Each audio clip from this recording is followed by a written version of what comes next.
Not that I need a microphone or anything, but I'm going to piggyback on what Martha said. We have a lot of ideas. We were going to charge $5 a meetup, or make meetups free. But if you wanted like a beer stamp, it would be $5. We have a ton of ideas going on how to make this happen. If you join the Slack channel, which there's a lot of you already on, we have a sub channel called Tell Us What You Think.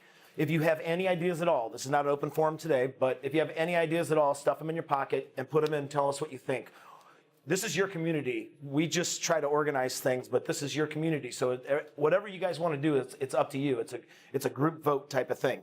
We have 950 plus members. We're going to try to reduce that to 300 because I think about 400 or 500 of them have never been to a meetup and they live in other states now. So we're trying to clean that up too. Let me see if I can figure out how to use this thing. Did it work? Oh yeah, good. So this is not going to be a funny talk. This is about comedy. So if you came here to laugh, good luck. Comedy's been around for a very, very long time. Primates laugh, so we know that it precedes humans. And it's very important. Comedy can make light of bad situations or uncomfortable situations. Comedy can just provide a good feeling. Comedy can help stories be more memorable or even more remarkable. And finally, comedy can build relationships. So I had the unique opportunity currently and for the past month to completely rethink, redesign a product. And in the past, I've liked to slip a lot of comedy into design. I think that it helps in a lot of situations, and we'll talk about some of those tonight.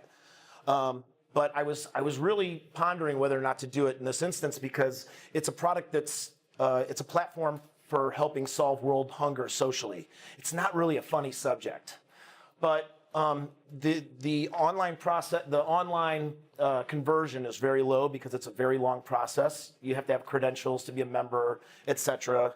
I'm working on that, UX people, trust me. But it's still kind of tedious, and I thought, well, at least maybe I can slip some comedy in there. So a friend of mine's a psychologist. We went over it and over it and over it, and it turns out probably better not to use comedy in this situation. So we're using inspiration instead. But did a bunch of research on comedy and design and gathered a lot of information, and I thought this would be great to share with people that have never done this before and that might be thinking about trying to do this. So not just digital products, right? You get your everyday products, you've got services. Comedy is great in service design. I've got some slides for that. This is a yoga studio that hands out bottled waters and they put a straw in there. I know straws are bad for the planet, whatever, but the lady on the straw can do back bends and worship the sun and all that kind of stuff. Makes their product more memorable, and their product is yoga, right? Not a straw or not the water, but it just makes their place more memorable. Sarcasm. So I have a talk coming up that I've been working on for a year and a month now, likening online dating to A/B testing and drip campaigns. And so I've been doing a lot of research on Tinder, and it turns out the American female does not, the number one language is not English, it's sarcasm. And so with sarcasm being such a popular thing in the last 10 years, a lot of companies have started using it in kind of in their micro copy or even in their main copy. This is the Denver airport. They had a hideous construction project going on that was really ticking off a lot of travelers. And so they hired a marketing company. The marketing company then started covering up the construction with walls and then plastering the walls with these awesome mural posters. And it's total sarcasm. It's conspiracy theory stuff. What's happening behind this wall? Is it a gargoyle breeding ground, top secret Freemason meeting, or improved airport experience? This one says, adding amazing new restaurants and bars, building an Illuminati headquarters, or remodeling the lizard people's lair. There's more of them. Underground tunnels. Are we creating the world's greatest airport or preparing for the end of the world? So instead of people being upset about the construction, they're now like doing selfies and posing in front of these murals. They love them. So great job for that, whatever that marketing company was. I could not find out.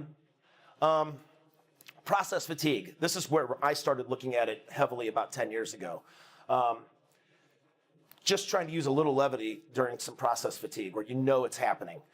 So imagine you're Joan and you're filling out all these disclosure forms because you're trying to get an online loan and your frustration level's getting to the point where you're just ready to say screw it and go down to your bank and handle it that way. And then this pops up. And it says, hey there, we know that you don't like long disclosure forms, but we're trying to keep ourselves out of jail. Can you bear with us for a couple of clicks?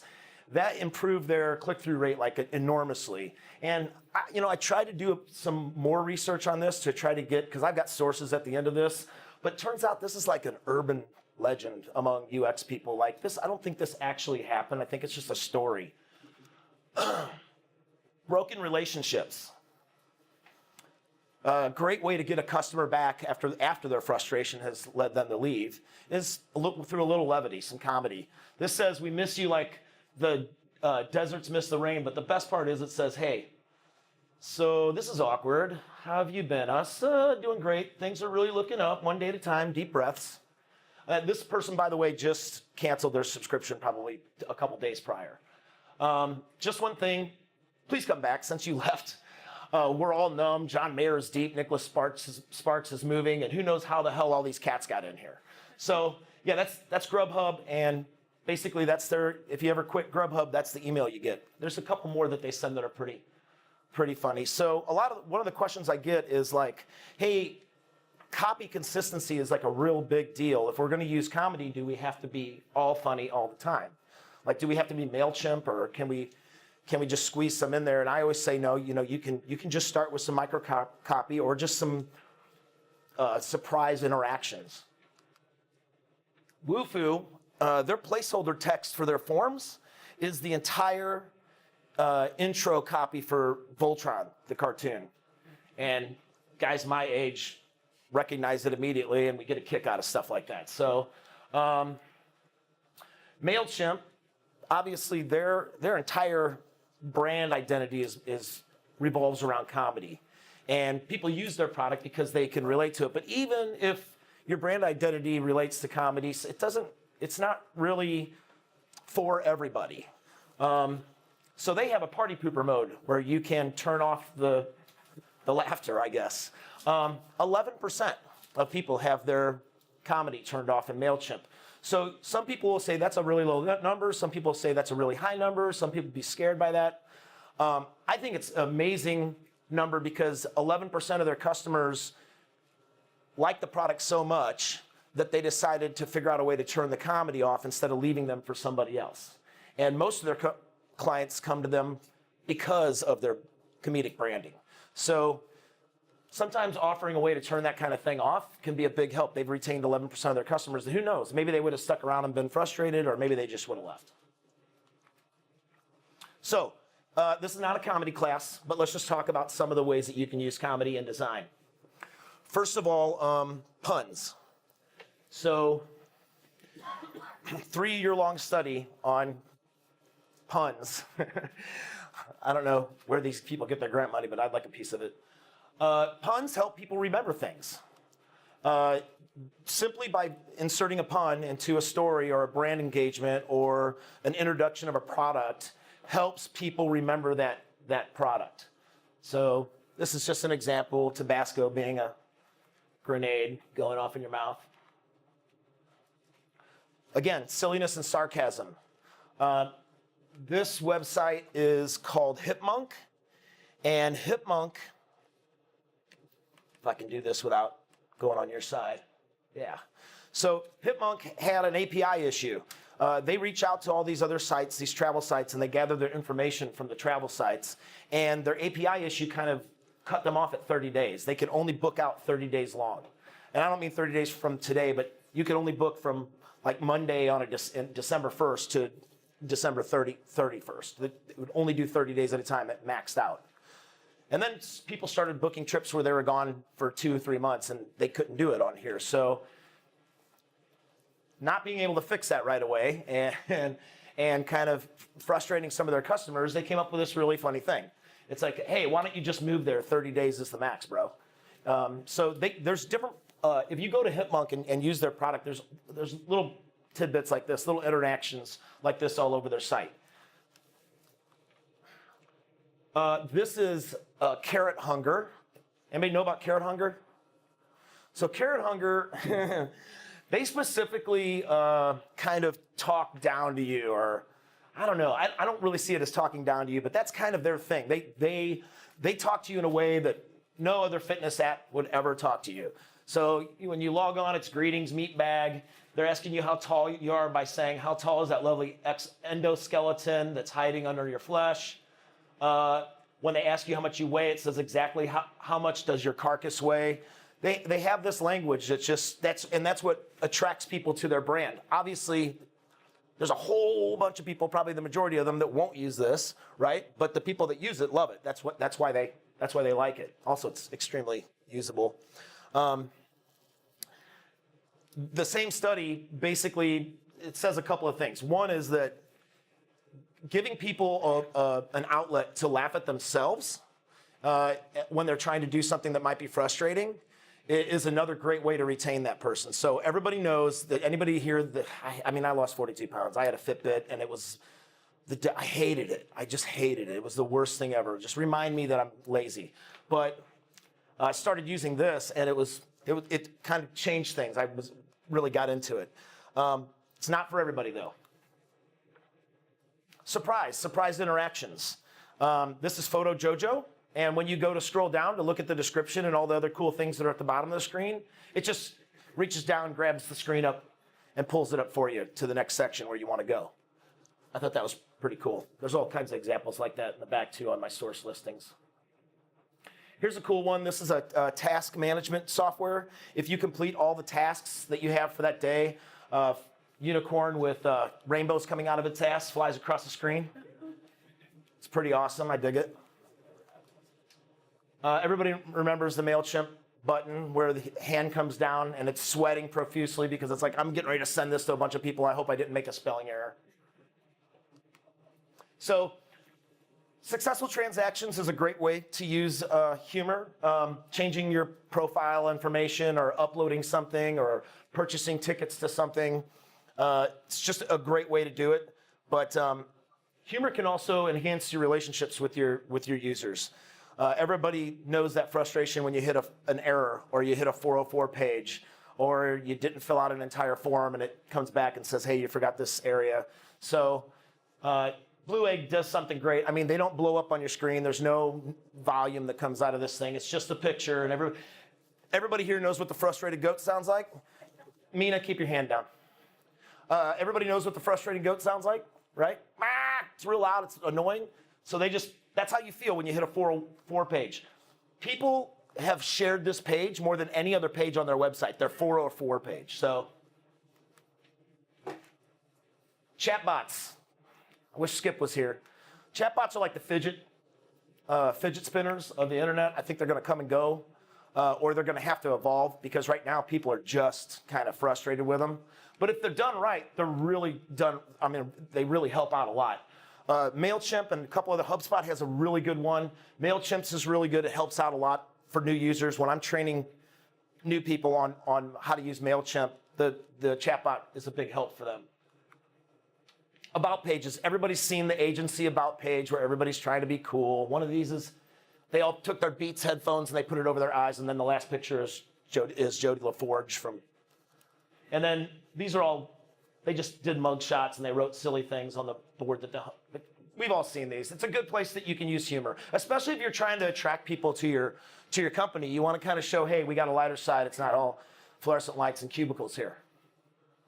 And then finally, conveying important information. Slack does an amazing job. This is a screenshot from our Slack. Their update copy says, we discovered that removing a bunch of unnecessary process improved app startup time. Who knew? Less is really more, or at least less is more faster, or should that be fewer, whatever, it's better. So that's just the way they talk to you when they make an improvement to the product, and they just want to let you know that your update was because they probably did something stupid in the first place and they went back and fixed it. It's a little bit of humility mixed with comedy. So those are some of the ways that you can use comedy in design. I encourage people, when it's appropriate, to try to do that, bring a little levity in situations, especially if you have long sign-up processes or long onboarding processes. If you have a product that people have to learn to use, it's not just a natural, perfect UX product. There's a lot of things going on with it. There's a prototyping tool. What is it? InVision? Is it InVision that does that? Yeah, they use a lot of comedy in their walkthroughs and stuff. It makes it easier to remember where things are and how to use them. And then obviously, anytime that you have construction going on or an error or a 404 page or anything like that goes bad in the experience, sometimes bringing a little levity in the situation is good. Personally, 404 pages, stuff like that, I don't really try to use comedy on a 404 page because they're already frustrated. I'm just like, hey man, that's my bad. And I try to put some development in there that try to give them some results that match what they were looking for, but to each his own. There's some cool products out there that kind of take it a little far when it comes to comedy, but that's what the people like. People buy it because they like that stuff. So, a couple of thoughts here about using humor in your site. Understand the context. It's really important. Humor doesn't translate across cultures a lot. So if you have an international site, you got to be very careful. More often than not, the user is looking for specific information. So don't be a distraction to that. Only use it if it's going to help the situation, not distract from it. Like I said, don't interfere with the interface. Provide a feature to turn off the comedy if you can. And then the last slide are my sources. And it's pretty fast talk. We wanted to dedicate some time to have a general discussion and Q&A.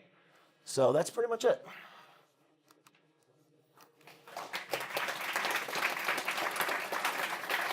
Does anybody have any questions?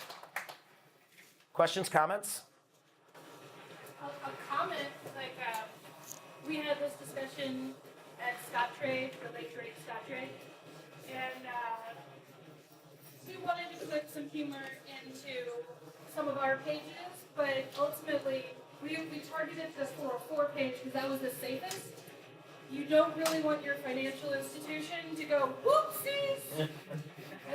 So we were like, oh, our bad, this page might be one of these. Yeah. But it's got to match your brand, right? Like we were the family financial services company, the family brokerage, so trying to have a little bit of humor here and there was a nice way of softening the severity of, we've got your money.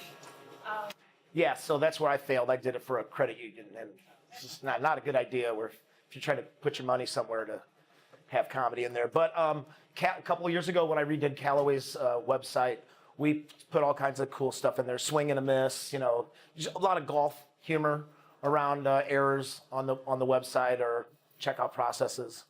I got a question. So many of us work on enterprise level applications that are internal or operational, and sometimes it might be a really good way to make people feel a little bit better about a shitty situation when it comes to doing enterprise design. How might we go about creating a strategy for our internal people to have some more humor in those types of situations? Wow, strategy on comedy. Might be the first problem. No, you know what? It really depends on your culture. If the people that are putting these products together are in tune with the company culture and can speak that culture clearly, sometimes it makes it even more clear for people. Then you're on the right track. If you've got to go up ladders and ask permission and things like that, you probably shouldn't start it to begin with, right? I mean, that's just anybody else have any advice for Justin? That's my advice. Brett? Yeah, we have something similar to that. The application we have, it's an enterprise application. It's an enterprise social network, right? So it's geared more for the workforce and not for the leadership and the business processes. And so we're able to get away with, humorous 404 pages. There's a link to it to a phone game that we have sitting on the server they can waste their time with. Little things like that. But it's appropriate to what we do. I mean, you would never put that on the enterprise SharePoint site or whatever. is very specific to that. So I think it does have to be context specific. Yeah. Yeah, with comedy, you either have to know your audience or you have to form your audience. Like one of the two, right? You're going to use comedy to create an audience, or you know the existing audience, you're speaking to them. Tom? Hey, so back when I was over at Boeing, in terms of like comedy and how to present that as strategy, one of the things that we found most effective in our community was to think of it as another touch point. It's a feedback point because as much as comedy is also useful for just relaxing tensions, it can also be a spot, especially if you have questions as to how people would actually use it in the long run, or how do they immediately react to it in terms of like who do they fall back onto in a particular resource. It's an area where you can introduce a means of getting certain kinds of feedback that you otherwise might have to ask permission for. Yeah, I find a lot of times that when you're actually, that's a very good point, that when you're trying to get feedback, having conversational, having human sounding conversation, mixing in a little comedy and kind of, I wouldn't say bad grammar per se, but a little less professional conversation garners a lot more feedback than if you try to put some real dry questionnaire out there. Who's a Meetup virgin tonight? First Meetup? Anybody? Here is the Louis, yes. 2 books, 1 table. Okay, guys, we're going to let you network for the rest of the night. I mean, it's one of the reasons why we get together is not only to learn, but also to network. And I think we have to be out of here by 7:30. The sooner we get to the bar, the better, right? Yeah, right. I mean, that's how I feel about it. So we'll let you guys network until 7:30, and then we're going to kick you into the street.